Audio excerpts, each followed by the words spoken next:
জানিয়ে দেব সর্বশেষ আপডেট বাংলা সংবাদ। শুরুতেই শিরোনাম। খালেদা জিয়ার সঙ্গে সাক্ষাৎ শেষে যা বললেন বিএনপির নেতাকর্মীরা, থাকছে বিস্তারিত প্রতিবেদনে। এরপর জানিয়ে দেব তরুণ যেসব নেতাদের হাতে নেতৃত্ব তুলে দিচ্ছে বিএনপি, থাকছে বিস্তারিত প্রতিবেদনে।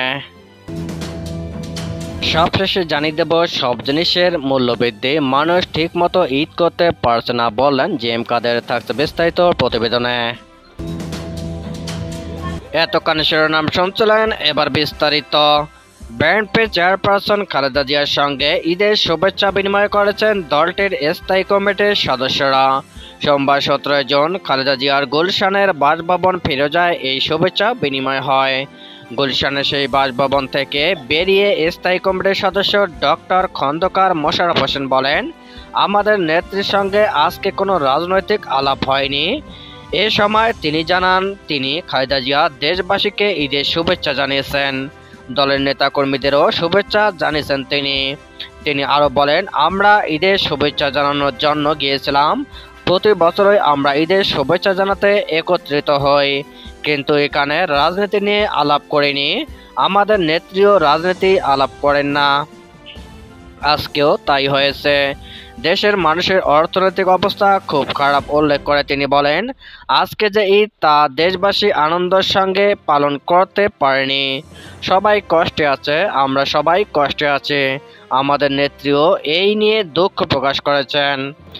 এই বিএনপি নেতা বলেন, ভবিষ্যতে বাংলাদেশের মানুষ যেভাবে চায় সেভাবে যাতে অর্থনৈতিক সামাজিক উন্নতি হয়ে সবাই যেন আনন্দের সঙ্গে ঈদ পালন করতে পারে, তার জন্য দোয়া করেছেন আমাদের নেত্রী।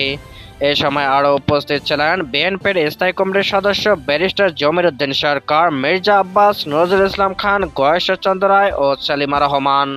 নিষ্ক্রিয়, ব্যর্থ ও প্রবীণদের সরিয়ে তরুণদের দলে গুরুত্বপূর্ণ কমিটিতে আনার সিদ্ধান্ত নিয়েছে বিএনপির ভারপ্রাপ্ত চেয়ারম্যান, যার অংশ হিসেবে আন্দোলন থেকে পালিয়ে থাকা নেতাদের দায়িত্ব থেকে সরিয়ে দেওয়া হয়েছে। একইভাবে আন্দোলনে ভূমিকা রাখা নেতাদের দেওয়া হচ্ছে উপহার।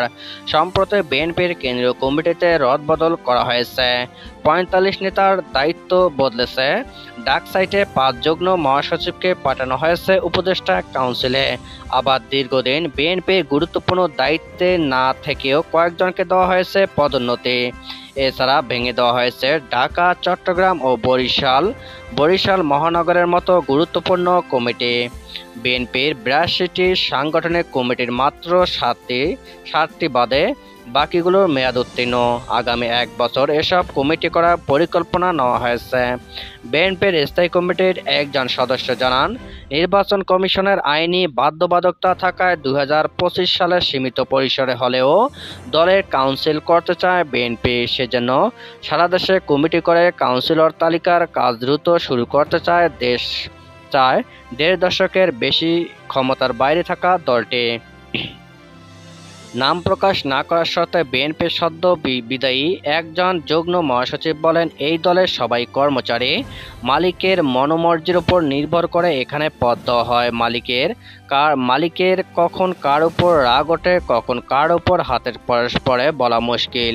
এদেশে বড় দুই দলের চরিত্র আসলে একই। সদ্য সাংগঠনিক সম্পাদক হয়েছেন এমন একজন বিএনপি নেতা বলেন, আন্দোলনে আমি সর্বোচ্চ ত্যাগ করেছি। কি করেছি পার্টির চেয়ারম্যান সব জানেন। হয়তো তারই রিওয়ার্ড পেলাম। এত বছর আমাকে নানাভাবে দমিয়ে রাখা হয়েছে। নিজের ঘরের রাজনীতির চাইতে বড় রাজনীতি আর নাই। বড় দলের এক পাশে সন্তোষ, আরেক পাশে অসন্তোষ নিয়ে চলতে হয়। চলতি সপ্তাহে ঘোষণা করার কথা বিএনপির ঢাকা মহানগর ২ শাখার কমিটি। দলটির দায়িত্বশীল সূত্র নিশ্চিত করেছেন, উত্তরে আমানুল্লাহ আমান আর দক্ষিণে বিতর্কিত আব্দুস সালাম নতুন কমিটির থেকে বাদ পড়েছেন। তাদের স্থানে ঢাকার বিভিন্ন আসনে নির্বাচনে আগ্রহী নেতাদের দেখা যাবে। বিশেষ করে যুব দলের সাবেক ও বর্তমান নেতাদের মূল দলের রাজনীতিতে আনার সিদ্ধান্ত নেওয়া হয়েছে। ঢাকা উত্তরে সুপার 2-তে থাকতে পারেন বিদায়ী কমিটির সদস্য সচিব আমিনুল হক, কারাবন্দী সাইফুল আলম নীরব, এস এম জাহাঙ্গীর, আতাউর রহমান ঢালী, মামুন হাসান। আর দক্ষিণে সুপার 2-র জন্য আলোচনায় আছে নবিউল্লাহ নবী, হামিদুর রহমান, তানভীর আহমেদ রবিন, রফিকুল ইসলাম মজনু, হাবিবুর রশিদ হাবিব। মূলত দক্ষিণে মির্জা আব্বাস ও মরহুম সাদেক হোসেন খোকার অনুসারী থেকে 2 জন দায়িত্ব পাবেন। এর মধ্যে হামিদুর রহমান হামিদ ও রফিকুল ইসলাম মজনুর নেতৃত্বে কমিটি হওয়ার জোর গুঞ্জন রয়েছে। এছাড়া শীঘ্রই ঘোষণা করা হবে বিলুপ্ত ঢাকা মহানগর ছাত্রদলের 4 শাখার কমিটি। ছাত্রদলের সাধারণ সম্পাদক নাসির উদ্দিন নাসি জানান, শুধু 28 অক্টোবর নয়, গেল কয়েক বছর ধরে যারা সক্রিয়ভাবে রাজপথে ছিল তাদের দায়িত্বে আনা হবে। এর মধ্যে কমিটির তালিকা ছাত্রদলের সাংগঠনিক অভিভাবকের কাছে পাঠানো হয়েছে। আর ছাত্রদলের সভাপতি রফিকুল ইসলাম রাকিব বলেন, আন্দোলনমুখী কমিটি হবে ছাত্রদলের। তবে ছাত্রদলের একজন সহসভাপতি বলেছেন, সুলতান সালাউদ্দিন টুকু ও রফিকুল ইসলাম বকুলের অনুসারী ছাড়া কমিটিতে শীর্ষ পদে কেউ আসবে না। দলের চেয়ারম্যান ছাত্রদল নিয়ে এই 2 নেতার কাছে জিম্মি। ঢাকা মহানগর পূর্ব ছাত্রদলের শীর্ষ পদের জন্য আলোচনায় সোহাগ ভূঁইয়া, আল আমিন, আদিত্য চৌধুরী, সাব্বির আহমেদের নাম। এর মধ্যে সাব্বির আহমেদ রবিউল আলম রাব্বির অনুসারী, বাকিরা মির্জা আব্বাস বলয়ের। সোহাগ সাব্বির কমিটি হতে পারে বলে গুঞ্জন আছে। মহানগর দক্ষিণ ছাত্রদলের কমিটির শীর্ষ পদে শামীম আহমেদ ও গোলাম রব্বানী রবিন আসতেছে বলে তার সমর্থকরা প্রচারণা চালাচ্ছে। তারা 2 জনই রফিকুল ইসলাম বকুলের অনুসারী। যদিও শামীম আহমেদের শিক্ষাগত যোগ্যতা প্রশ্নবিদ্ধ। এছাড়া দক্ষিণে আলোচনায় আছেন সুলতান সালাউদ্দিন টুকুর বলয়ে আব্দুর রহিম, মির্জা আব্বাস বলয়ের ইব্রাহিম সরকার, সদ্য সদস্য সচিব বিতর্কিত নিয়াজ মাহমুদ ও নিলয় রাজু আহমেদ। ছাত্রদলের ঢাকা উত্তরের দায়িত্ব পেতে পারেন সালাউদ্দিন মনির হোসেন। এছাড়া আলোচনায় আছে সুলতান সালাউদ্দিন টুকুর আরেক অনুসারী রাজীব আহমেদ, মোহাম্মদ মনির, আনিসুর রহমান। পশ্চিম ছাত্রদলের কমিটিতে আলোচনায় আছেন গোলাম মাওলা গোলাপ, জুয়েল হাসান রাজ এবং একরাম আহমেদ, মঞ্জুরুল হাসান ইফাত। এর মধ্যে গোলাপ আকরাম কমিটি হওয়ার সম্ভাবনার কথা জানিয়েছে নেতাকর্মীরা। এদিকে সদ্য বিলুপ্ত হওয়া যুবদলের নতুন কমিটি হচ্ছে 2-1 দিনের মধ্যে। বিদায়ী সভাপতি সুলতান সালাউদ্দিন টুকু বিএনপির প্রচার সম্পাদক নির্বাচিত হয়েছেন। নতুন কমিটির সভাপতি পদের জন্য আলোচনায় বিদায়ী কমিটির সাধারণ সম্পাদক মোনায়েম মুন্না, সিনিয়র সহসভাপতি মামুন হাসান, সহসভাপতি নুরুল ইসলাম নয়ন আর সাধারণ সম্পাদক পদে আলোচনায় আছেন গোলাম মাওলা শাহীন, রফিকুল ইসলাম মিল্টন, হাবিবুর রশিদ হাবিব, সাবেক ছাত্রদল সভাপতি একরামুল ইসলাম মিন্টু। বিএনপির স্থায়ী কমিটির সদস্য গয়েশ্বর চন্দ্র রায় বলেন, চলমান রদবদল সংগঠনকে সাংগঠনিকভাবে শক্তিশালী করার উদ্দেশ্যে। দলের চেয়ারম্যান কাউন্সিল ছাড়াই দলের গঠনতান্ত্রিক দায়িত্বে অংশ হিসেবে এই কাজ করতে পারেন।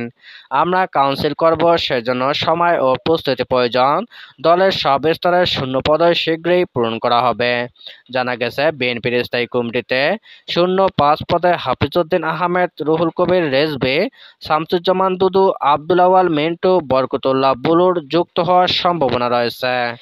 জাতীয় পার্টির চেয়ারম্যান গোলাম মোহাম্মদ জে.এম. কাদের বলেছেন, সব জিনিসের দাম বৃদ্ধি, মানুষ ঠিকভাবে ঈদ উদযাপন করতে পারছে না, কারণ মানুষের কাছে টাকা নেই। সোমবার রংপুর নগরীর প্রধান মডেল মসজিদে ঈদুল আজহার নামাজ শেষে এ কথা বলেন তিনি। ঈদ জামায়াতে ইমামতি করেন রংপুর কেরামতিয়া জামে মসজিদের খতিব মাওলানা মোহাম্মদ বায়েজিদ হোসাইন। বৃষ্টির কারণে রংপুর নগরীর কেন্দ্রীয় কালেক্টরেট ঈদগাহ ময়দানে পবিত্র ঈদুল আজহার নামাজ আদায় করা যায়নি। সকাল 8টায় ঈদের প্রধান ও প্রথম জামাত অনুষ্ঠিত হয়েছে কাছারি বাজার মডেল মসজিদে। 5 স্তরে নিরাপত্তায় সিসি ক্যামেরা বসানো হয়েছে। রংপুর মহানগরীতে প্রবেশ গেটে করা হচ্ছে তল্লাশি। এদিকে সকাল 7:30টায় নূরপুর কেন্দ্রীয় জামে মসজিদ, আশরাফিয়া জামে মসজিদে সকাল 8টায় ঈদ নামাজ